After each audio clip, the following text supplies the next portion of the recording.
Hi friends, welcome back to my channel. ನಾನು ಪ್ರೇಮ. ನಾನಿವತ್ತು ಅವರೆಕಾಳಿಂದ ಉಪ್ಸಾರನ್ನು ಕೂಡ ಮಾಡಿಕೊಂಡು ಮುದ್ದೆ ಕೂಡ ಮಾಡಿ ಊಟ ಕೂಡ ಮಾಡ್ತಾಯಿದ್ದೀನಿ. ಬನ್ನಿ ಊಟ ಮಾಡೋಣ. ಏಕೆ ಅಂತಂದರೆ ನಾನು ಬೆಳಗ್ಗೆ ಎದ್ದು ಕೆಲ್ಸಕ್ಕೆ ಹೋಗಬೇಕು. ಹಂಗಾಗಿ ಆ ಟಿಫನ್ ಮಾಡು ಈ ಟಿಫನ್ ಮಾಡು ಅಂತ ಬೋರ್ ಆಗಿಬಿಟ್ಟಿತ್ತು. ಹಂಗಾಗಿ ನಾನು ಬೆಳಗ್ಗೆನೇ ಇವತ್ತು ಮುದ್ದೆ ಮಾಡಿ ಉಪ್ಸಾರು ಕೂಡ ಮಾಡಿದ್ದೀನಿ ಫ್ರೆಂಡ್ಸ್. ಬನ್ನಿ ಉಪ್ಸಾರನ್ನ ಹೇಗೆ ಮಾಡಿದೆ ಅನ್ನೋದನ್ನ ನಾನು ಹೇಳ್ತೀನಿ. ಮೊದಲಿಗೆ ನಾನು ಇಲ್ಲಿ ಅವರೆಕಾಳನ್ನ ಸುಲಿದು ಇಟ್ಕೊಂಡಿದ್ದೆ. ಒಂದು ತಟ್ಟೆನಲ್ಲಿ ಹಾಕ್ಕೊಂಡು ನೀಟಾಗಿ ತೊಳ್ಕೊಂಡು ಒಂದು ಪಾತ್ರೆಯಲ್ಲಿ ಕಾಳನ್ನ ಹಾಕಿ ಒಂದು ಟೊಮೊಟೊ, ಒಂದು 5ರಿಂದ 6 ಹಸಿಮೆಣಸಿನ್ಕಾಯಿ ಕೂಡ ನಾನಿಲ್ಲಿ ಹಾಕ್ಕೊಂಡು ಸ್ವಲ್ಪ ನೀರು ಕೂಡ ಸೇರಿಸ್ಕೊಂಡು ಹಾಗೆ ರುಚಿಗೆ ತಕ್ಕಷ್ಟು ಉಪ್ಪನ್ನು ಕೂಡ ಇಲ್ಲಿ ಹಾಕ್ಕೊಂಡು ಒಂದು ಪ್ಲೇಟ್ನ ಮುಚ್ಚಿ ಸ್ಟವ್ ಮೇಲೆ ಬೇಯೋದಕ್ಕೆ ಇಡ್ತೀನಿ ಫ್ರೆಂಡ್ಸ್. ಇದು ಬೇಯ್ತಾ ಇರಲಿ. ಹಾಗೆಯೇ ಖಾರಕ್ಕೆ ನಾವು ಏನು ಬೇಕು ನೋಡೋಣ.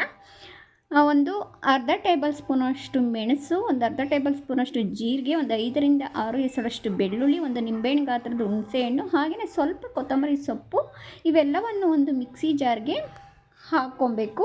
ಹಾಗೆಯೇ ಇಲ್ಲಿ ತೆಂಗಿನಕಾಯಿ ಆಪ್ಷನಲ್ಲು, ನಿಮಗೆ ಬೇಕು ಅಂದರೆ ನೀವು ಹಾಕ್ಕೋಬೋದು.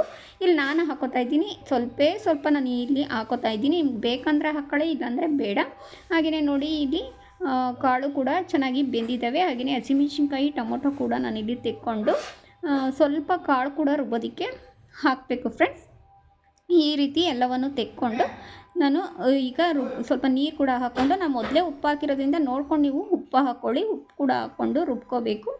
ಈ ರೀತಿಯಾಗಿ ಉಪ್ಸಾರು ಖಾರನ ರುಬ್ಕೋಬೇಕು ಫ್ರೆಂಡ್ಸ್. ಇದು ಇಷ್ಟೇ, ಇನ್ನೇನು ಇಲ್ಲ, ರೆಡಿ ಕೂಡ ಆಗಿದೆ.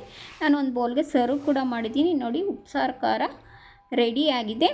ನೀವು ಒಂದ್ಸರಿ ಮಾಡ್ಕೊಳ್ಳಿ. ನೆಗಡಿ, ಶೀತ, ಮಳೆ ಬರ್ತಿದ್ದಾಗ, ಹಾಗೆ ಚಳಿ ಆಗ್ತಿದ್ದಾಗ, ಹಾಗೆಯೇ ಜ್ವರ ಬಂದಾಗ, ಬಾಯೆಲ್ಲ ವಿಷ ಆಗಿರುತ್ತೆ, ಏನು ತಿಂದ್ರೂ ನಮಗೆ ಟೇಸ್ಟ್ ಸಿಗ್ತಾ ಇರಲ್ಲ, ಬಾಯೆಲ್ಲ ಕಹಿ ಹೊಡಿತಾ ಇರುತ್ತೆ. ಅಂಥ ಟೈಮಲ್ಲಿ ಈ ರೀತಿಯಾಗಿ ಉಪ್ಸಾರು ಖಾರ ಮಾಡಿಕೊಂಡು ಊಟ ಮಾಡೋದ್ರಿಂದ ತುಂಬಾ ರುಚಿಕರವಾಗೂ ಇರುತ್ತೆ, ತುಂಬಾ ಟೇಸ್ಟಾಗೂ ಇರುತ್ತೆ ಫ್ರೆಂಡ್ಸ್. ಇವತ್ತಿನ ವಿಡಿಯೋ ಇದಾಗಿರುತ್ತೆ. ನನ್ನ ವಿಡಿಯೋ ಯಾರಿಗೆಲ್ಲ ಇಷ್ಟ ಆಗಿದೆ ದಯವಿಟ್ಟು ಲೈಕ್ ಮಾಡಿ, ಶೇರ್ ಮಾಡಿ.